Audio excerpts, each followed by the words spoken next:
Hey, Megamaniacs, it's Mr. MegaManFan, and I just did something I haven't done since before this global crisis got started.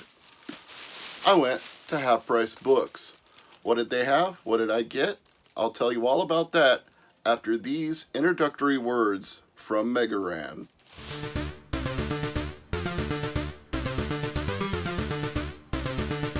Yo, this is Megaran.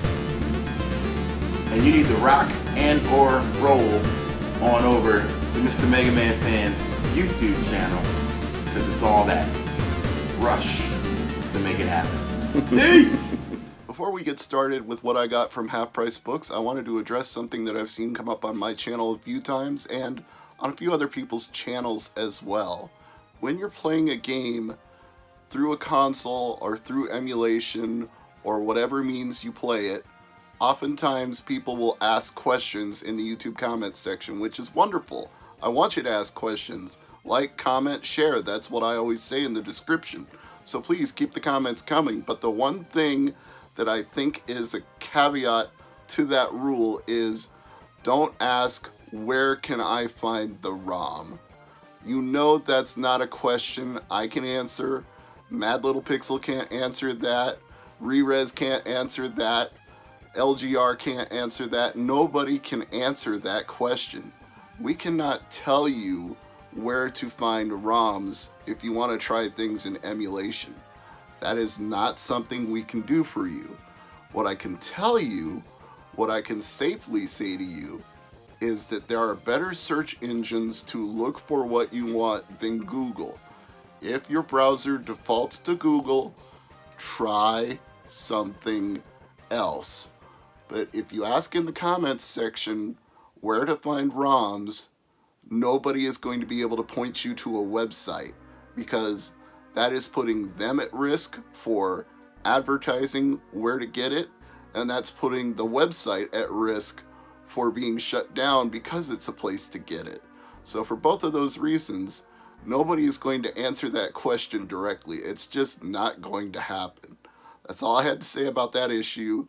Now let's get on to the fun stuff, because this is about retro hunting, and I did manage to find some stuff on the hunt. So as you may or may not have guessed, the selection is kind of limited when you go to places like Half Price these days, because they are not buying in stuff from the public. They are only selling what they already have, and they are probably going through their back inventory and putting out things that were not previously on the shelves.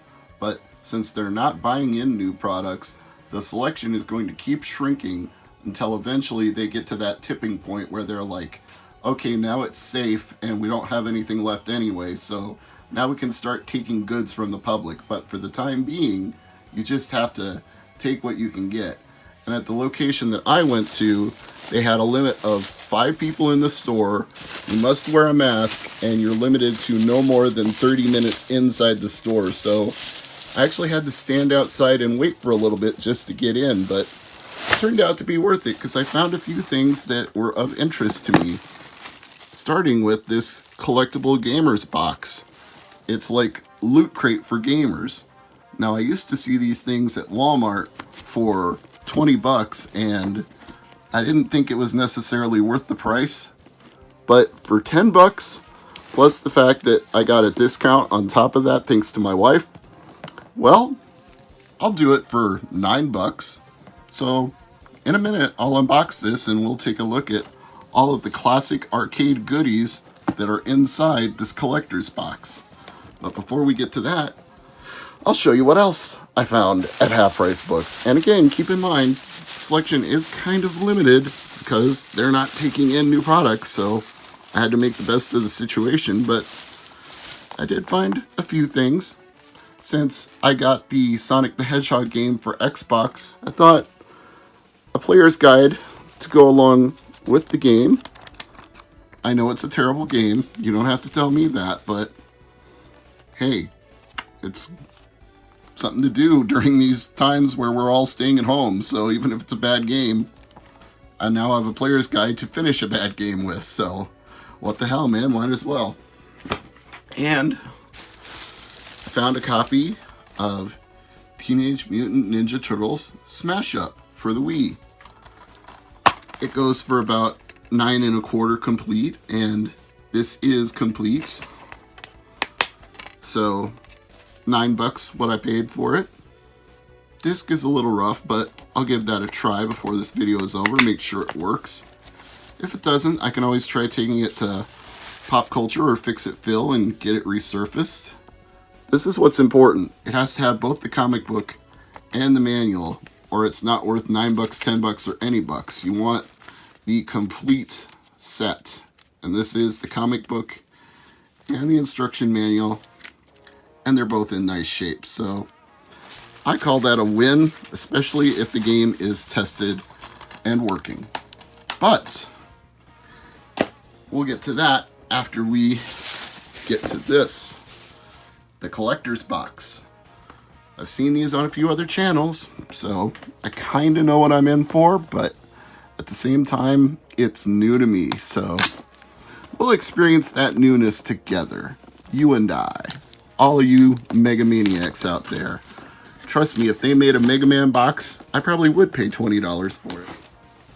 So, let's pull off this sleeve, and where do we address it from? The top, side, oh, there's a flap on the bottom. All right,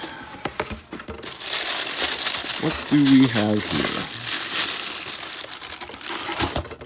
We've got a Gauntlet arcade marquee. That's cool. Gauntlet and Joust.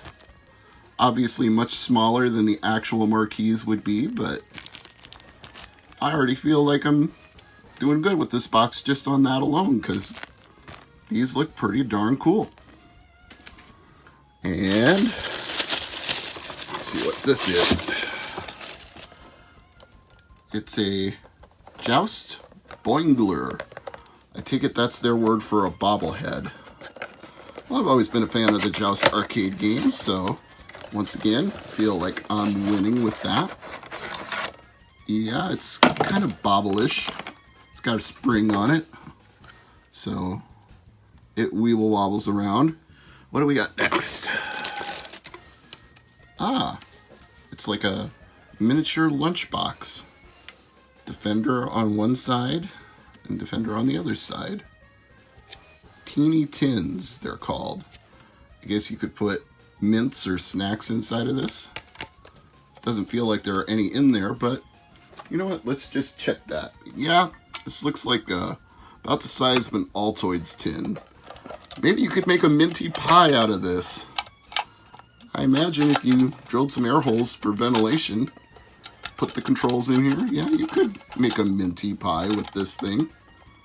You'd have to boot up to Defender right out of the box when you turned it on, but other than that, I mean, I guess you really wouldn't have to, but I would. I mean, I wouldn't put it in there and then not have it boot up to Defender. That just seems pointless. A Rampage Journal, college ruled paper, ribbon birthmark. Birthmark? What, like Berkshire Hathaway? No, bookmark. Pardon me. Yeah, let's take the shrink wrap off this too. Yeah. As promised, artwork on the inside. Artwork on both sides. And a ribbon bookmark. There's the bookmark. That's pretty cool. Again, not saying this is a must-have for anyone or everyone, but I feel like for $10, it's a nice little pile of knickknacks. A Spy Hunter collectible pin. I like that. I'd sing the Peter Gunn theme, but that would probably get me a copyright flag. And a Paperboy magnet. Stick that on my fridge down here in the rec room. Yeah, I think that's everything. I don't see anything else hiding in the bag. I don't see anything else hiding in the box. All right. So, to recap, we got our Rampage Journal, We got our Paperboy Magnet. We got our Joust Boingler. We got our Spy Hunter collectible pin. We got arcade marquees for Joust and Gauntlet. And I think that's everything. Oh, no. The tin. The Defender tin. I guess if you priced each one of these things at like $1.50, $1.75 a piece, you're getting your money's worth for $10. $20? No, not so much, but $10, that's a good little collection of arcade knickknacks you can put around your rec room on display. Pop in the disc, and we shall see what we shall see. Okay.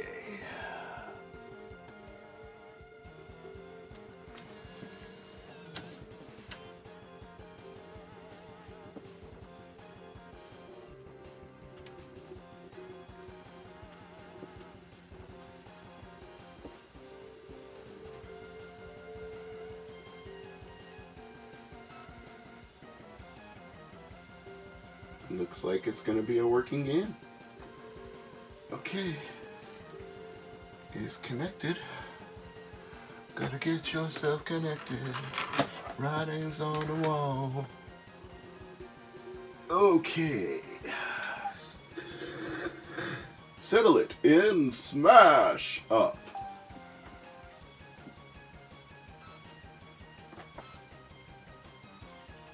I'm not tightening the wrist strap. I don't care what you say.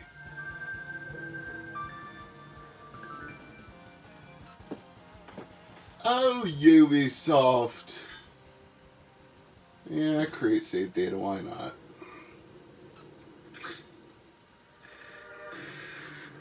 Arcade mode. That sounds appropriate. Normal.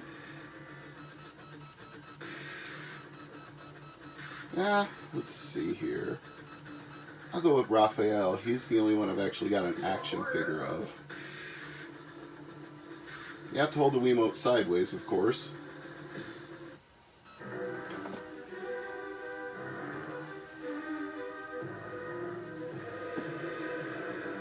Doesn't seem like I'm having any problems with the game, despite the disc not being in perfect cosmetic shape. It feels like it's working just fine.